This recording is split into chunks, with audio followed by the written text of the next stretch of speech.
Welcome to High Ground. My name is Tanner, and today we're going to be talking about the roster changes for the European League for Rainbow Six Siege going into the third and final stage of the 2022 season. So do keep in mind, some of the changes have not yet been announced, which is strange because it's already, 8 o'clock or later in Europe at the time I'm recording this video, and the league starts tomorrow. So are they going to make an announcement super late European time? Are they going to wait till the day of to make the announcement? Are they just not going to make the announcement and just let the team play and that will be their announcement? I don't know. We'll see.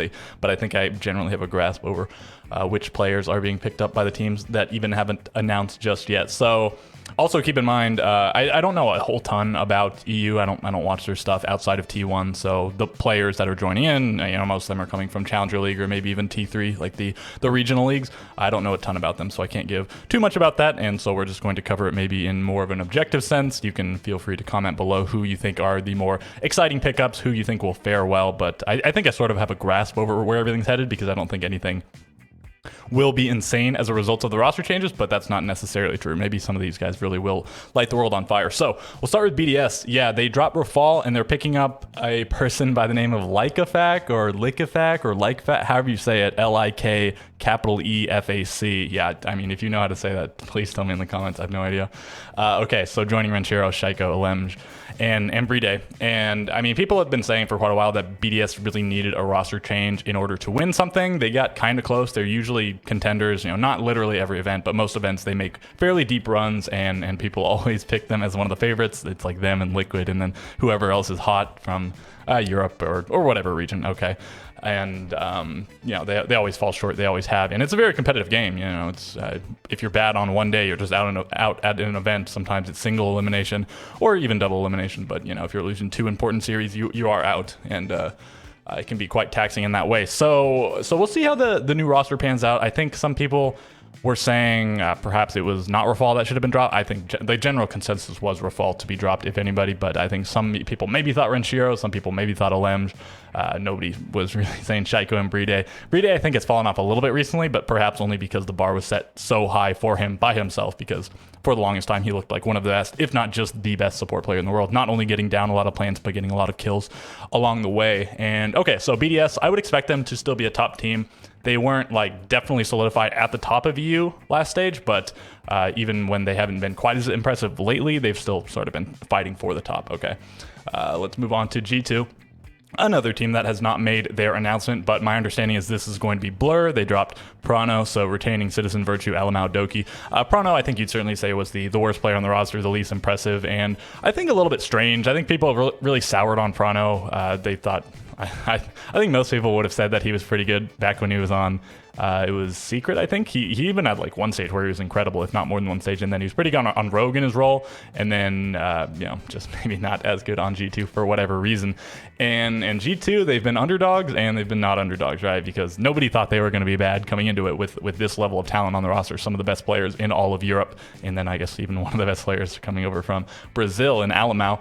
And I mean, they weren't especially impressive stage one. I mean, good enough to make the major in the 4th spot, but then, I mean, they were pretty impressive at the major. I guess they didn't advance in the playoffs, but they did make it to the playoffs in a very tough group.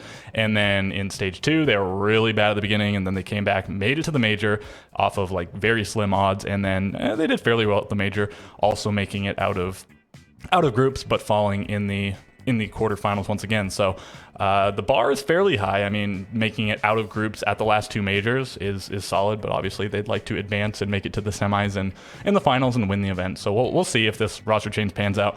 If this is Blur, if this isn't Blur, I mean, well, they surprised most people, and a little bit of a NAVI reunion. Blur coming from NAVI, Doki and Citizen also coming over from NAVI, and I mean, we'll see if it pans out, how well it does. I think a lot of people are pretty hesitant to say the Blur pickup is especially impressive. I mean, maybe it'll be better than Prano. I don't know how the roles are going to look exactly. It's not totally clear who is going to be playing the Breach now. Maybe it will be Blur, because it doesn't seem like it'll be Citizen. I think they said it won't be Virtue. Maybe Alamau. That seems kind of weird. And Doki also really doesn't seem like he'd be doing it. So I don't know how this roster is going to look exactly role-wise, but certainly the talent is there to go deep in an event going forward, and certainly to make top 4. I would say probably the best 4 looking teams going into the stage are BDS, G2, Wolves, and Rogue, and then maybe we'll talk about outsiders in a minute, but maybe them and maybe MNM also. They're sort of fighting for top 4, and Heroic. Well, we'll talk about them now because they're next up. They dropped 2 of their players. They dropped Gorgona and Sloth, picking up Yume and Mello. And so the only real legacy player they have left on the roster is Grizzly, with Uno joining fairly recently, Benjamaster a little bit before that, but still pretty new. And then, of course, yeah, Yume and Mello joining right now. And I guess they still have the same coach in Mr. Officer. So maybe the structure of the team will be fairly similar, but again, in terms of the players, they've switched out quite a lot over time. They were really, really good in stage 1, dominated Europe, fell in the groups at Charlotte, so not great there, didn't make it to the next major.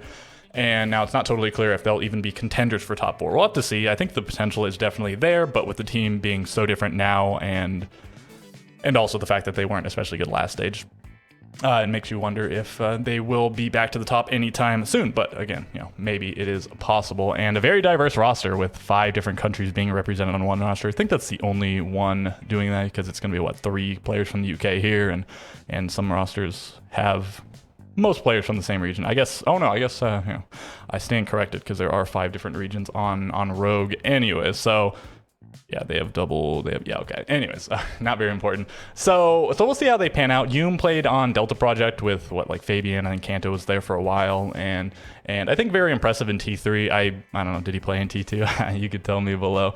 But I think a very promising prospect, and probably Mello as well. So we'll see if Heroic can bounce back. And now talking about Wolves, they didn't make a roster change, so not a ton to talk about here. Probably one of the most likely contenders for top 2, maybe even. They were top 2 along with Rogue last stage. It was Wolves. Were Wolves first seed? I think Wolves were first seed, right? And Rogue second seed, and the Rogue, obviously the major winners in Berlin. So yeah, I mean, definitely look out for these 2 teams, because not only are they very good-looking rosters that are proven, they are the only top rosters that didn't make change, because again, G2, BDS, Heroic, all of them making roster changes. So we won't linger on them. Let's talk about Navi leader. And is this T3B? Is this Teb? I'm going to say Teb, probably being picked up. And we'll see how this pans out. They lose Blur and Thunder. And so joining Skitty, Kayak, Nathan. Another roster that isn't very long-standing. I think Nathan's been here for a while, but Kayak's fairly new. Skitty, was it just last stage that he joined? So I think sort of exciting pickups is what I've heard, but we'll have to see if they are actually good enough to make Navi a force, because they've generally been one of the low-tier teams in Europe. And speaking of low-tier teams, TT9. So Empire dropped Pones. They were playing as Pones before, and now they just got picked up right before this video. So an interesting team to invest in, seeing as they're really bad. Maybe they'll get better going forward, but they've been almost the laughingstock of Europe. But luckily for them, there's some other teams that were also really bad in Europe, so they weren't maybe that noticeably worse than everybody else. But I believe, as far as everything goes, they are the bottom between the 2 stages, I think. Okay, so Scyther, Mission, Nico, Exodus, and WTG.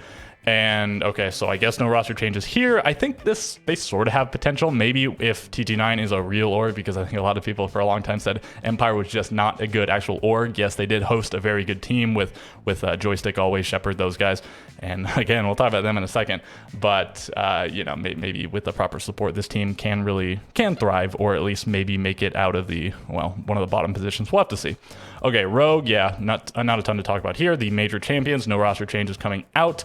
Generally, when a team wins, they get figured out a little bit. People are going to watch their VODs more than anyone else, because of course they won, and also they played more than anybody at Charlotte, right? So potentially they'll be figured out, but I don't know if most of the teams in Europe are going to be able to take full advantage of that. Yes, it is going to be especially difficult for them, because they don't have a ton of information on a lot of these other rosters because of the changes. But that's not to say the other rosters will actually change up their playstyle that much, even if they're changing player. But anyways, I'd say Rogue still definitely one of the favorites in Europe at the moment. So outsiders, this is perhaps the most interesting one. So Milan, Pasha, Rask being joined by Always and Dan, and Joystick joining as, I don't know what his full title is, it coach or whatever. So with the potential to sub in, and it's sort of at the discretion of Ubisoft, and it's supposed to be just for strange and unusual circumstances or whatever, but Secret a little while ago, they benched one of their players, and they just had Titan play for most of the stage. So I don't know, can outsiders just do whatever they want and sub out somebody for Joystick? We'll have to see, but it's entirely possible, and seemingly what they're doing is they're just phasing in the old Empire players and they'll replace some other players. So I mean, maybe Joystick and I guess Shepard is the only actual of the Empire core that's not on here. I think Karjeko was the one playing with them recently, but he hasn't actually been on the roster for a while other than that. So if Joystick comes off from coach to the playing roster, and then if Shepard comes on here and then leaving maybe Milan, I think is the most popular fifth, that'd be a pretty mean roster. Of course, these guys, always Dan, Joystick, Shepard, they were in the grand finals of the most recent SI, and they did play together as a team. They were trying to qualify for Challenger League, excuse me. I don't think they actually did, so they were struggling a bit. It doesn't seem like their play style exactly fits the new meta. That's not to say that necessarily they can't adapt, but we'll have to see. I don't think just because they picked up Always and Dan that they'll automatically be going to the top. There is a ton of potential here, though. I thought Outsiders, even before the changes, was definitely a team that could contend for the top.